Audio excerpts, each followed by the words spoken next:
Hello friends, welcome to my channel AG smart knowledge. Friends, आज की इस video में हम लोग पर्यावरण अध्ययन के बारे में पढ़ने वाले हैं और आज का टॉपिक है अपशिष्ट एवं उसका निस्तारण। इसके पहले हमने 2 टॉपिक पे वीडियो बना चुका है और आप जाके उसको प्लेलिस्ट में देख सकते हैं। तो आज का टॉपिक है अपशिष्ट एवं उसका निस्तारण।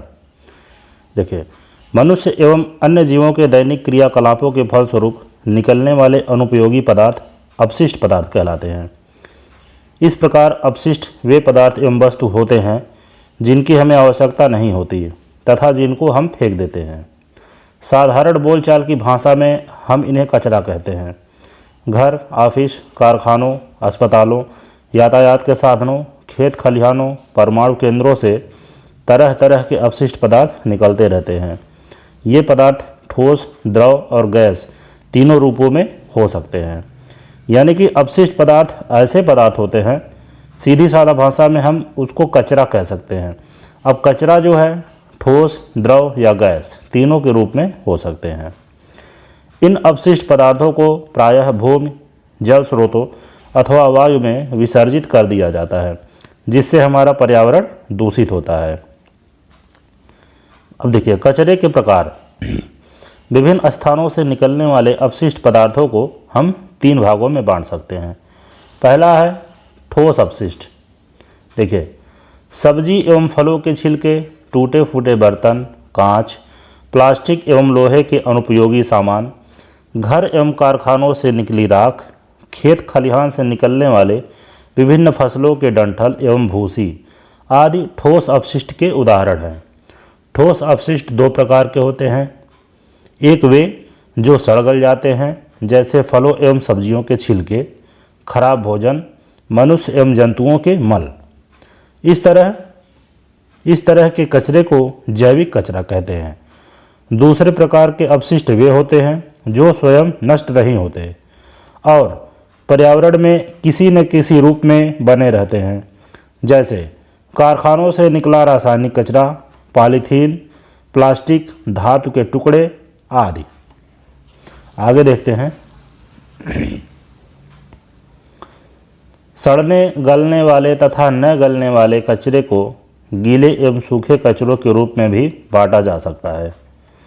साग सब्जियों एवं फलों का छिलका, जीव व मलमूत्र, जीवों का मलमूत्र कचरे के कुछ सामान्य उदाहरण हैं। कांच, सिरेमिक, प्लास्टिक एवं धातु के टुकड़े, पॉलीथीन आदि सूखे कचरे के उदाहरण हैं। अब देखिए, इस वृत्त में दिया गया है सब्जी का छिलका, केले का छिलका, पेंसिल का छिलका, बासी सड़े गले भोज्य पदार्थ, रद्दी कागज, पॉलीथीन, जीवों का मलमूत्र, प्रयोग की गई रुई, शीशे की बोतल। वृत्त में लिखे हुए सूखे एवं गीले कचरों को पहचान कर आयत में उनको अलग अलग लिखना है।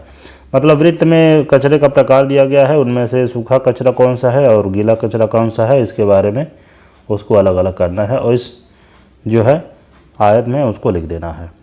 आगे देखते हैं। ये तो हमारा हो गया ठोस अपशिष्ट। अब आगे देखते हैं क्या है। अगला है द्रव अपशिष्ट। देखिए, नालियों और सीवर का गंदा पानी और उर्वरक, चमड़ा शोधन, विद्युत उत्पादन केंद्रों तथा उद्योगों से निकलने वाला गंदा और विषैला जल द्रव अपशिष्ट के उदाहरण हैं। आइए निम्नलिखित बिंदुओं पर आपस में चर्चा करें। फैक्ट्री कारखानों की चिमनियों से क्या निकलता है, वह किस रंग का होता है, ऊपर वह जाकर क्या मिल जाता है। गैसीय अपशिष्ट, लकड़ी एवं कोयले के जलने से निकलने वाला धुआं, कारखाने की चिमनियों से निकलने वाला धुआं, परिवहन के साधनों से निकलने वाला धुआं, कूड़ा करकट एवं मरे हुए जीवों के सड़ने से निकलने वाले गैसों की दुर्गंध आदि गैसीय अपशिष्ट हैं। इस प्रकार चूल्हे, अंगीठी, सिगरेट, बीड़ी आदि से भी धुआं निकलता है। धुएं में कार्बन डाइऑक्साइड के अतिरिक्त कुछ हानिकारक गैसें व ठोस कड़ी पदार्थ में पाए जाते हैं। यह धुआं गैसीय अपशिष्ट कहलाता है। जैसे द्रव अपशिष्ट में हो गया नालियों और सीवर का गंदा पानी, मतलब जो द्रव के रूप में रहता है उसको द्रव अपशिष्ट कहते हैं। और गैसीय अपशिष्ट मतलब जो भी फैक्ट्री से धुआं निकलता है या चूल्हे से, अंगीठी से, सिगरेट, बीड़ी आदि का धुआं निकलता है, वो सब जाके ऊपर वायुमंडल में मिल जाता है। इसमें कार्बन डाइऑक्साइड, अमोनिया आदि तमाम तरह की हानिकारक गैसें होती हैं और ये सब गैसीय अपशिष्ट होते हैं। अब देखिए आगे उसमें लिखा है अपशिष्ट पदार्थों के स्रोत। देखिए, अपशिष्ट पदार्थों के स्रोत। अपशिष्ट पदार्थों के स्रोतों को निम्नलिखित वर्गों में बांट सकते हैं। घर एवं ऑफिस से निकलने वाला कचरा, कृषि, चिकित्सा एवं औद्योगिक क्षेत्रों से निकलने वाला कचरा, प्राकृतिक घटनाओं एवं युद्ध से निकलने वाला कचरा। घर एवं ऑफिस से निकलने वाले कचरे के अंतर्गत रसोई घर का कचरा जैसे फल एवं सब्जियों के छिलके, खराब हुआ भोजन, घरेलू कार्यों जैसे नहाने, कपड़ा धोने के निकलने वाला गंदा जल, शौचालय का मलमूत्र, पालतू जानवरों का मलमूत्र, पॉलीथीन, कांच एवं प्लास्टिक के टुकड़े, टूटे सामान, पुराने समाचार पत्र एवं मैगजीन, पुरानी फाइलें, खराब दवाएं, बेकार हो चुके उपकरण, फर्नीचर, वाहन आदि आते हैं। इसी तरह का कचरा कार्यालयों से भी निकलता है। अब देखिए, कुछ होता है ई कचरा, जैसे कि घर और ऑफिस से ई कचरा अर्थात इलेक्ट्रॉनिक कचरा भी निकलता है। इसके अंतर्गत खराब computer, mobile phone, CD, battery व अन्य इलेक्ट्रॉनिक उपकरण जैसे TV, fridge, washing machine, AC आदि आते हैं। अगला है, देखिए आगे देखते हैं। औद्योगिक क्षेत्रों में निकलने वाले कचरे के अंतर्गत सभी तरह की फैक्ट्रियों एवं मिल जैसे स्लाटर हाउस, कसाई घर, शराब की भट्ठी, टेक्सटाइल, पेपर मिल से निकलने वाला ठोस एवं तरल कचरा आता है। Thermal power plant, nuclear plant से निकलने वाली राख, धुआं, गर्म पानी और रेडियोधर्मी पदार्थ सभी औद्योगिक कचरे के रूप में हैं।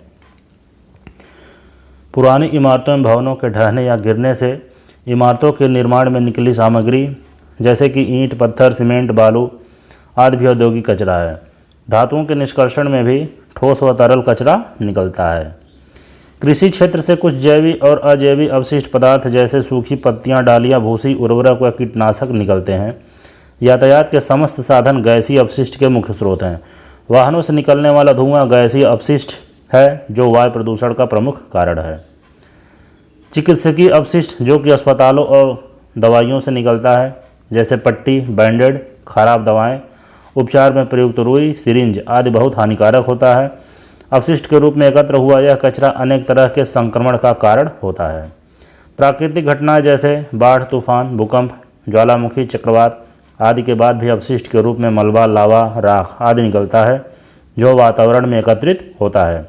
यानी कि कृषि क्षेत्र से भी निकलता है, औद्योगिक क्षेत्रों से भी कचरा निकलता है, चिकित्सीय अपशिष्ट भी कचरा देता है और प्राकृतिक घटनाओं से भी हमको कचरा मिलता है जैसे कि तूफान से बहुत सारे धूल धक्कड़ हो जाते हैं, बाढ़, तूफान, भूकंप, ज्वालामुखी, चक्रवात आदि से भी निकलता है।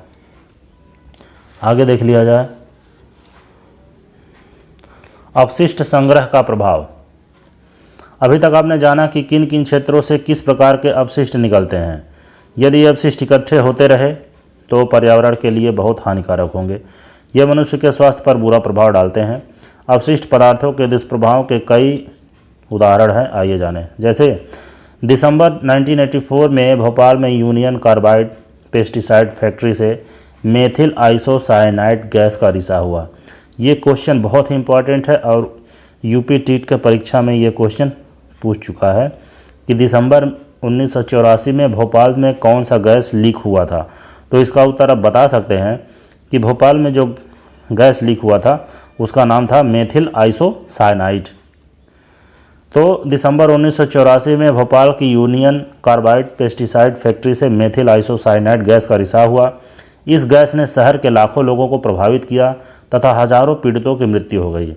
अन्य लोग जीवन काल के लिए अनेक बीमारियों जैसे कैंसर, सांस फूलना, सिर दर्द, आंखों का शून्य होना से ग्रसित हो गए। इस घटना को भोपाल गैस त्रासदी के नाम से भी जाना जाता है। प्रश्न इस प्रकार बनता है कि भोपाल गैस त्रासदी में कौन सी गैस का रिसाव हुआ था।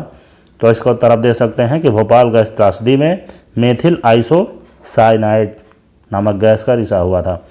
अब यहाँ पे मेथिल की जगह इथाइल कर देता है, मेथिलीन कर देता है, एसिटिलीन कर देता है, लेकिन आपको कन्फ्यूजन होने की आवश्यकता नहीं है। यहाँ पे है मेथिल आइसोसाइनाइड। आगे देखिए, इस घटना के बाद भी फैक्ट्री से कचरे के रूप में घातक रसायन निकले जिसने आसपास के क्षेत्रों की मिट्टी और जल को प्रभावित किया। आज भी इन अवशिष्टों का दुष्प्रभाव वहाँ की आने वाली पीढ़ियों में देखा जाता है। आगे देखते हैं, फसलों को नुकसान पहुंचाने वाले कीटों को नष्ट करने के लिए कीटनाशकों जैसे DDT का प्रयोग किया जाता है। इसके इस्तेमाल से फसलों का उत्पादन उन्नत तो हुआ, लेकिन यह रसायन कीटों के साथ साथ मानव वह अन्य जंतुओं के लिए अत्यंत हानिकारक है। यह कीटनाशक लंबे समय तक मिट्टी में उपस्थित रहता है और नष्ट नहीं होता है। इस कारण कई देश ने इसके इस्तेमाल पर रोक लगा दी है। अगला है एस्बेस्टास एवं रेशेदार सिलिकेट रसायन होते हैं। एस्बेस्टास चादर का प्रयोग छतों और दरवाजों के निर्माण के लिए किया जाता है। अपशिष्ट के रूप में फेंका गया यह रेशेदार पदार्थ हमारे शरीर के अंदर पहुंचकर फेफड़ों को नुकसान पहुंचाता है। यह एस्बेस्टासिस नामक बीमारी का कारण होता है। आगे देख लेते हैं। पारा भी एक भारी धातु है जो सामान्य तापमान पर तरल अवस्था में रहता है। यह आसानी से वाष्पीकृत हो जाता है। वातावरण में घुलने के बाद पारा लंबे समय तक वहां बना रहता है। यह वायु, जल और भूमि के माध्यम से जीव जंतुओं और मनुष्य के शरीर में पहुंचकर प्राणघातक हो जाता है। यह जीवों के तंत्रिका तंत्र, पाचन तंत्र, फेफड़े और गुर्दों को नुकसान पहुंचाता है। सन 1950 में जापान की एक रासायनिक फैक्ट्री सिस्को ने मीनामाता खाड़े से पारे यानी मरकरी को अपशिष्ट के रूप में फेंक दिया। यह प्रश्न बहुत इंपॉर्टेंट है और कई तरह के परीक्षा में ये पूछा जाता है। प्रश्न इस प्रकार पूछा जाता है कि जापान की एक रासायनिक फैक्ट्री ने कौन सा ऐसा पदार्थ फेंक दिया जिसके कारण वहाँ पे लोग रोगग्रसित हो गए। तो उसका उत्तर है कि सिस्को ने मीनामाता खाड़ी में पारा यानी मरकरी के अपशिष्ट को फेंक दिया था। खाड़ी में पाए गए वाली मछलियों को खाने से वहाँ के लोग तंत्रिका तंत्र से संबंधित एक रोग से ग्रसित हो गए जिन्हें मीनामाता रोग कहा जाता है। तो दोस्तों आज के वीडियो में हमने अपशिष्ट पदार्थ के बारे में पढ़ा और अपशिष्ट पदार्थ कहाँ कहाँ से निकलते हैं उसके बारे में पढ़ा। अगली वीडियो में हम लोग पढ़ेंगे अपशिष्टों का निस्तारण यानी अपशिष्ट पदार्थ का निस्तारण किस प्रकार किया जाता है। अगर ये हमारी वीडियो अच्छी लगी हो तो कृपया हमारी वीडियो को लाइक करिएगा, चैनल को सब्सक्राइब करिएगा, अपने दोस्तों के साथ शेयर करिएगा। इसी के साथ आपका दिन शुभ हो। धन्यवाद।